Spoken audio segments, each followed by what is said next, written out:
ассалому алайкум ва раҳматуллоҳи ва баракоту ба кулли бинандагон ва ҳаводорони шабакаи садои умед. хуб, ростӣ бародарони азиз, ба ҳамагӣ маълум аст ки имрӯз муҳоҷироне ки дурай ватан ҳастанд дар чӣ аҳвол ҳастанд. аз рӯи карантине ки дар шаҳри русия додагӣ ҳастанд, бисёраш хоб аст, бисёраш бекор аст, бисёраш хӯрока надоранд. акнун вақти он расидааст ки мо шумо дастгирӣ кунем. камакак навора дерам ки кардем, иншаалло алҳол вақт дорем. ҳар касе мехоҳад дар ҳамин муҳоҷирон хайр кунанд, дастгирӣ кунанд. ин бародарони худмона, ин ҳамин картаи ҳамон бародармон оятулло ҳаст ки ҳамаи бародарон ҳамина гузошта истодаанд. мо ҳамаи ҳамин сабаб ин бародара мегузорем ки ҳамара кӯмак бурда расондааст дар дохили русия ҳаста. худо хайраш бидиҳад. ҳамин сабаб дӯстони азиз, вақти оне расидааст ки бародаронро дастгирӣ кунем. рӯзе буд ки онҳо моро дастгирӣ мекарданд, алҳол мо онҳоро дастгирӣ кунем. фарқият надорад, хоҳ ӯзбекистон астай, хоҳ афғон аст, хоҳ ирон аст, ҳар ҷое ки бошад, мусулмон аст, бародари мо ва шумо ҳаст. дар замони ҳазрати умар разиаллоҳу анҳу, агар ки як кас гурусна мемонд дар хонаи ин, агар як хурмо медошт, бурда ба ҳамо ҳамсояш медод. шахсе назди ҳазрати умар разиаллоҳу анҳу омад, гуфт: эй умар, диди ки дар даст як хурмо дошт, гуфт: ҳамон хурморо ба хотири аллоҳ ба ман биде. гуфт: на, наметиям. гуфт: ба хотири аллоҳ наметӣ? гуфт: не, ма ба хотири аллоҳ наметиям. ма ба хотири аллоҳ сарма метиям. ин хурмо чи аст? шумо ҳам ҳар ҷое хайр мекунед, албатта ки ин ба хотири аллоҳ аст. бовар бикунед, муҳоҷирон қадр манзилатшон дар назди худо хеле баланд аст. шахсе мега дар муҳоҷиратӣ вафот мекуна, аллоҳ ӯро шаҳид мегардона. шахсе мега дар муҳоҷиратӣ дуо мекуна, аллоҳ зуд дуои ӯро қабул мекуна. акнун вақти оне расидааст ки дуои муҳоҷироро бигирем. ҳарчанде ки инсон ки ҷои хайр мешавад, ки ҷои сарф мешавад, ба онаш фикр шумо накунед. танҳо шумо хайрам ки кунед ба хотири аллоҳ аст, на ба хотири дигар чиз. бародари худта кӯмак кун, то аллоҳ тура кӯмак бикунад. шахсоне ки дар дохили тоҷикистон ҳастен, шароити хуб дорен. шахсоне ки дар америка ҳастен, мисол дар дигар давлатҳо ҳастен, шароити хуб дорен, алҳол кӯмак ба ҳамин муҳоҷиро кунед. чанд қай ки зӯртон мерасад, зарра зарра ҷамъ шавад, мега дайрёра ман кунад. ҳамин хел аст ки ҳар як каси мо агар 100 рубл 200 рубл партофтан бигирем, иншааллоҳ 50% ҳамин муҳоҷирора шояд ки кӯмак мон расад. иншааллоҳ дастгирӣ кунен бародарони худмона, то ин ки худо дар мушкилиҳо моро дастгирӣ кунанд. бовар бикунен, ҳар як ҷое ки хайр мешуд, ҳар як кори хайр ки мешуд, танҳо ана ҳамин муҳоҷирон дастгирӣ мекарданд. ана ҳамин озмуне ки мо имрӯз, озмуни қориёне ки мо дар шабака нашр кардастем, ҳамаи кӯмаки ана ҳамин муҳоҷирон кардаги ҳастанд. муҳоҷирои дурай ватан. на ягон миллионер кардагӣ аст, я на ягон бизнесменш кардагӣ аст. ҳамон муҳоҷироне ки дар муҳоҷиратӣ азоб мекашанд, 2 сум пула меёбанд, ана ҳамоно дар ҳамин озмун хайр кардиянд. ана ҳамин муҳоҷироне ки дар дурай ватан ҳастанд, ана ҳамонҳо як зана ки мисол бехона ва бедар аст, ана ҳаминҳо кӯмак мекунанд. ман худам дидаистам ку ина озмуне ки мо кардагӣ ҳастем, ҳамаш дастгирии ҳамин муҳоҷиро ҳастай. мара на миллионереш дастгирӣ кардагӣ ҳастай, на сарватмандаш дастгирӣ кардагӣ ҳастай. ягон кас мара суми калон додагӣ нестай. 100 рублай, 1000 рублай, 2000 рублай, 3000 рублай, ҳамаш бо дастгирии ана ҳамин муҳоҷирон аст. барои ҳамин қа имрӯз ки ин муҳоҷирони мо дар мушкилӣ афтоданд, биё мо ва шумо акнун инҳоро дастгирӣ кунем. ҳамаи онҳо бародари мо ҳастанд. қасам ба зоти пок, 1 сум хайр мекунӣ, 10 сум хайр мекунӣ, миллион хайр мекунӣ, 1 суми ту кам намеша. баръакс худо 10 маротиба зиёдаш мегардонад. 10 маротиба ҳам зиёдаш мегардонад, ҳам иншоаллоҳ ки савоби ин то рӯзи қиёмат аст. ҷория рафтан мегирад. вақти акнун чи аст? вақти ана ҳамин савоб ҷамъ кардан аст. ин хайру садақа моро аз бисори балоҳои мин нигоҳ медорад. садақа аз балоҳои бад мега нигоҳот медорад. аз бисори балоҳо нигоҳ медорад. хоҳ ба авария дучор мешӣ, хоҳ ягон мушкиле да мезани, хоҳ як офате ба сарат мебиёяд, ана ҳамин садақаи ту аз ҳамин роҳотро нигоҳ медорад. фикр накуна шахсе ки садақа карду хайр кард, اگر من 10,000 روبل خیر نمیکردم اون ای کار ما بود میکردم. یک گپ هرگز نکن، چون که این 10,000 تو خیر کردی خدا 100,000ش میکنه میتتا، 100,000ش میکنه برمیگردونه. ایا جایی میتتا که خودت خبر نمیشی، میری یه جا کار میکنی که کارت برار نداره، میبینی که اونجا ارزش کار 10,000 یا 100,000 باید یه ماده میزنین 200-300,000 میگیری. او را کی داد؟ او را خدای ما تو داد.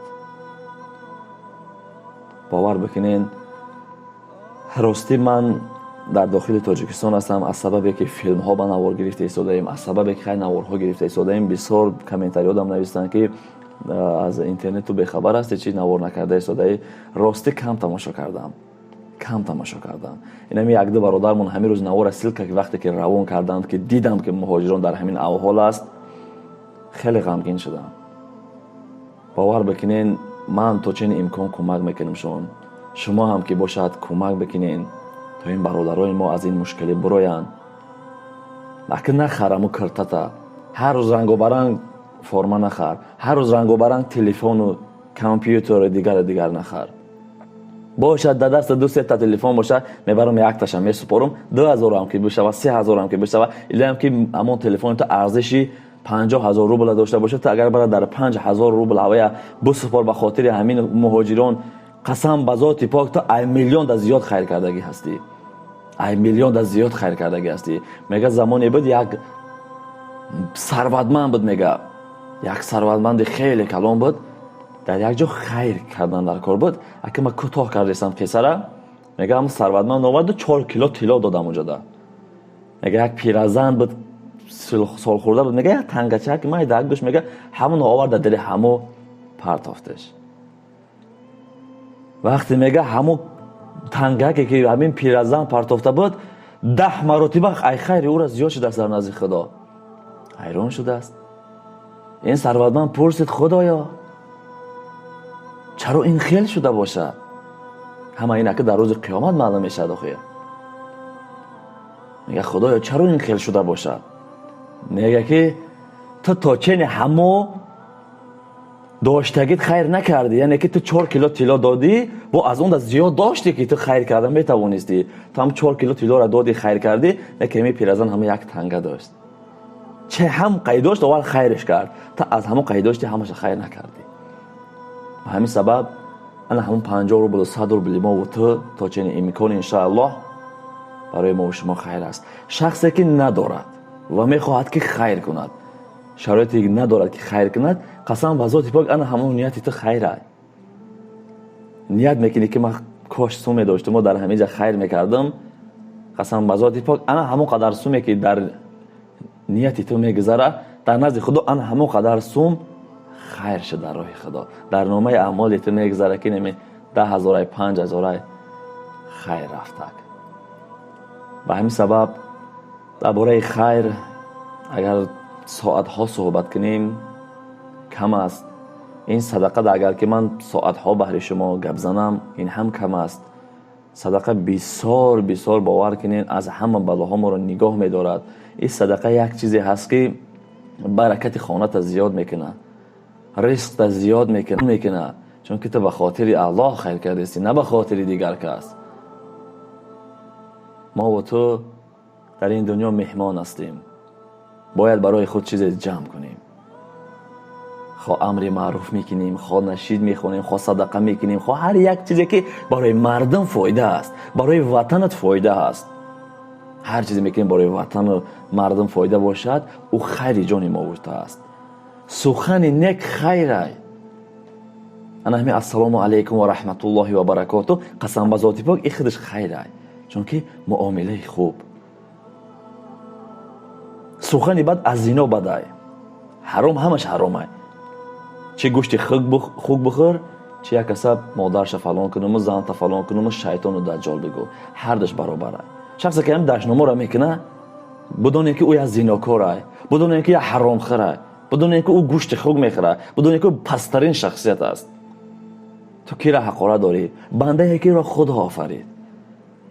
هر چیزی را که تو مثال تو از خاک آفرید همین هم از خاک آفریدگی هست.